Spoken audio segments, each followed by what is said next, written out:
আসসালামু আলাইকুম। কেমন আছেন সবাই? আশা করি সবাই ভালো আছেন। আলহামদুলিল্লাহ আমিও ভালো আছি। এই যে এদিকে খেসারির ডাল বেটে তার মধ্যে পেঁয়াজ, লবণ, মরিচ, হলুদ সবকিছু দিয়ে মাখিয়ে রাখলাম বড়ার জন্য। এদিকে আলুর চপের জন্য রেডি করলাম। আর এদিকে বেসন, হলুদ, লবণ, মরিচ দিয়ে রাখছি, গুলায় নেব। কড়াইতে তেল বসিয়ে দিলাম গরম হওয়ার জন্য। আর এদিকে চুলা বোনা প্রায় হয়ে গেছে। এখন একটু নেড়ে চেড়ে শুকনো করে নামিয়ে নিলেই হয়ে গেল ছোলা বোনা। আজকে আমরা মা ছেলে ইফতার করব। আজকে চতুর্থ রোজা। ওর বাবা প্রথম দিন ইফতার করছিল বাসায়, এখন আর করে না, বাসায় দোকানেই করে সবার সাথে। তাই মা ছেলে অল্প পরিমাণে একটু ভাজা পোড়া করে নিলাম। রোজার দিনে ভাজা পোড়া না খেলে, যেমন ছোলা বোনা, আলু চপ, বড়া এগুলা না খেলে ভালো লাগে না, তাই অল্প পরিমাণে ভেজে নিলাম। এই যে এদিকে কয়েকটা আলু চপ ভেজে নিচ্ছি।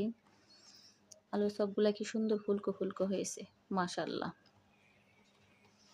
আলু সবগুলা প্রায় ভাজা হয়ে গেছে, এখন উঠিয়ে নেব।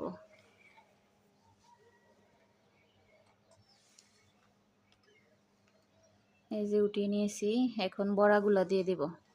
এটা হচ্ছে খেসারি ডালের ডাল, খেসারি ডালের বড়াই বানাবো। এই যে বড়াগুলা চুলায় দিয়ে দিলাম। এখন আমি ফলগুলো কেটে রেডি করে নেব সুন্দর করে। এই যে আমার সব কিছু রেডি হয়ে গেছে, ছোলা বোনা, আলু চপ, ডালের বড়া, আর এদিকে আছে খেজুর, শসা, আপেল, তরমুজ, ট্যাং, মুড়ি। আমাদের মা ছেলের এটাই আজকের ইফতার। সব কিছু রেডি করে নিয়েছি। এই যে আমার ছেলে শরবত খাচ্ছে, আর কি বলছে শুনুন। ও বলছে আসলে খুব টেস্টি টেস্টি, বলতে পারে না, বলে পেস্টি পেস্টি।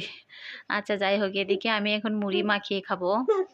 পেঁয়াজ, কাঁচামরিচ, লেবু, ধনিয়া পাতা, কয়েকটা ডালের বড়া ভেঙে দিয়ে দিচ্ছি।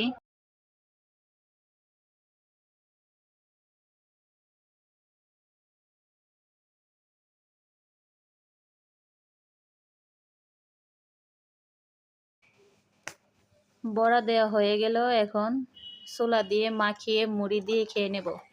ভিডিওটি ভালো লাগলে চ্যানেলটি সাবস্ক্রাইব করে দিবেন, লাইক করবেন, কমেন্ট করবেন, শেয়ার করবেন। সবাই ভালো থাকবেন, সুস্থ থাকবেন। রমজানে সবাই 5 ওয়াক্ত নামাজ পড়বেন, আমার জন্য দোয়া করবেন। আল্লাহ হাফেজ।